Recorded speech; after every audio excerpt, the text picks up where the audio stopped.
Hey guys, MG Matt from Maine here. It's been a very long time since I did a video about autoimmune diet, myasthenia gravis. Over the years, so many people have reached out to me and had similar success to what I've experienced by following this protocol. So I felt in the month of June, which is the month of myasthenia gravis awareness, I should make an updated video of how I'm doing and what has really worked for me. I've been off of all medicine for myasthenia gravis for over 3 years now, and I would consider myself really symptom free.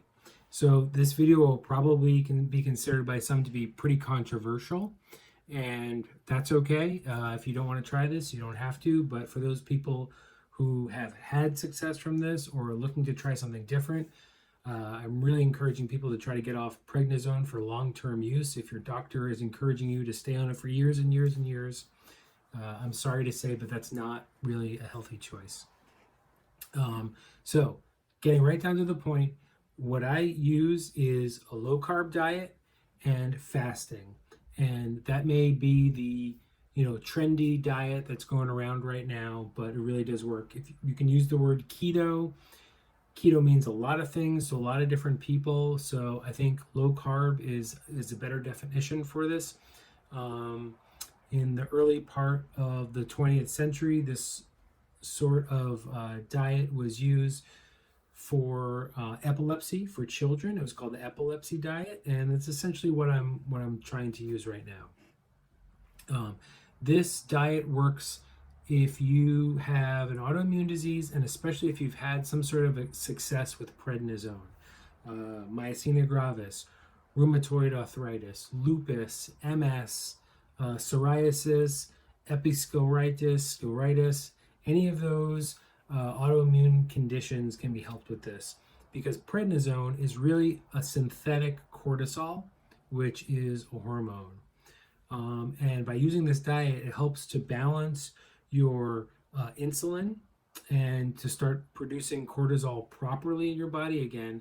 And when you can balance these, you can balance all of your hormones, especially your steroid hormones, which require healthy fats to create what's needed for those hormones.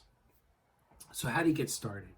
Here's a couple different steps. I want you to know that if this is going to take a long time, this is not something where you're going to do it for 7 days and you're immediately going to be symptom free.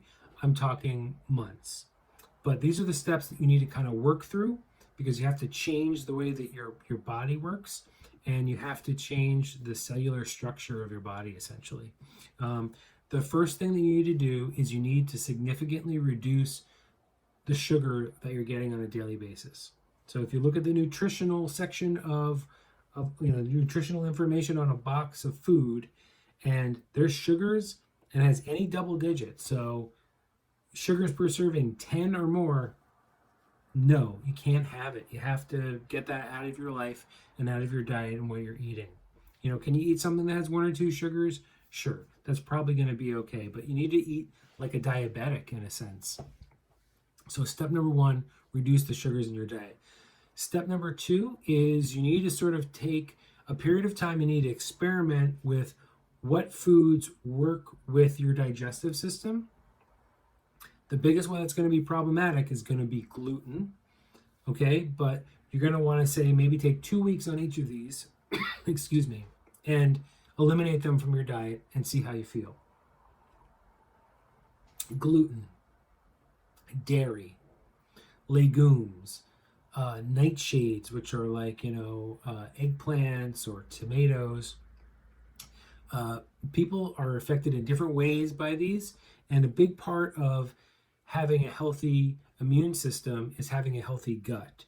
So gut health is something you can go down the rabbit hole on YouTube. You can find all the videos you want about a healthy gut. But if you have a sensitivity to one of these types of foods, especially gluten, which is not healthy for your gut at all, that's going to make a really big difference. The next step, 3, is going to be cutting out snacks between meals. None of this snacking all day, eating when you want. If you're not already just eating 3 square meals, then you have to eliminate snacks. If you're already eating 3 square meals and you are not snacking in between, the goal of this is to get you down to a limited eating window, which I'll address in a minute. Step number 4 is where we start to get into the keto part, and that is reducing your carbs down to no more than 30 carbs per day. That's really tough. I'm a big fan of nachos. I can easily get 30 carbs out of a big plate of delicious nachos, but it's not something that you can do. So you need to start to track your carbs. If you're eating salads and, carbs from lettuce and things in your salad and cucumbers, none of that counts towards your 30 carbs. You need to get that fiber, you need that natural nutrition from a salad, but grains and any of those things that are really high in carbs, you're going to have to eliminate from your diet. 5 is starting to space out meals to eat within a smaller eating window. So the term for this is often called intermittent fasting. And what you're going to want to do, let's give an example. You're going to not eat for 16 hours. Okay? So that essentially is going to mean at 7:30 at night, you stop eating. And you can have water or anything after that, but there's no really calories or carbs or anything coming into your system. And if you stop at 7:30, that means you're not allowed to eat anything again until 11:30 a.m. the following day. So now you've gone 16 hours. I mean, half of that you're sleeping anyway, so it's not that difficult. But what you're trying to do is you're trying to push breakfast back further. Instead of having breakfast at 6:30 or 7 a.m., so if you stop eating at 7:30 and you eat at 7:30 p.m. and you eat at 7:30 a.m., you've gone 12 hours, but we're going to keep pushing that back. So if you can push it back to 11:30, you got 16 hours. If you can push it back to 1:30, now you've gone 18 hours. This is going to let your body rest. It's going to bring your insulin levels down, which is that one of those major hormones that's really going to make a difference. So those are really the steps. Your goal is to get down to 30 carbs per day, hardly eating any sugar, and eating only within a short window per day, 6 hours, 4 hours, whatever you can do. The shorter you can do, the better. And you can push this as long as you want. As time goes by, it becomes easier and easier and easier to eat this way. Keep one thing in mind. If it's your child's birthday, yes, go ahead and have cake that day, Or if someone comes to your house and you haven't seen them in 2 years and they bring you a loaf of bread that they made for you, yes, have one slice.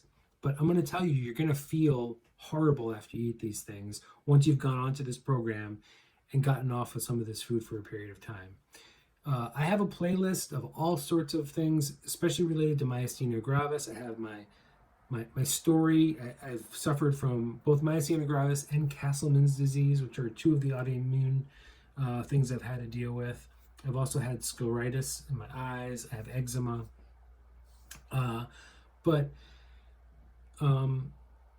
One of those videos I have is I talk about the vitamins B, C, and D being really important.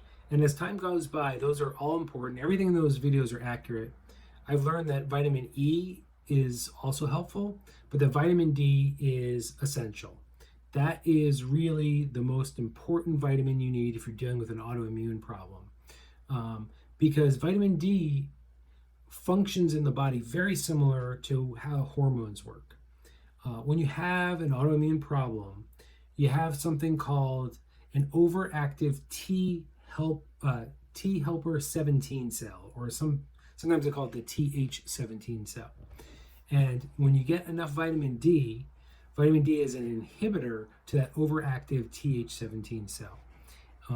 And so you really need, vitamin D is not really kept track of in milligrams like other stuff. It's like UIs or IUs, international units. We're talking, you should be taking 10,000 IUs of vitamin D per day. All right, well, I hope that this has been helpful for you. Happy Myasthenia Gravis Awareness Month to those people who are out there. If you've had similar success with this type of diet, feel free to leave me a comment. As you may, please feel free to watch some of my older videos. And I guess that's it.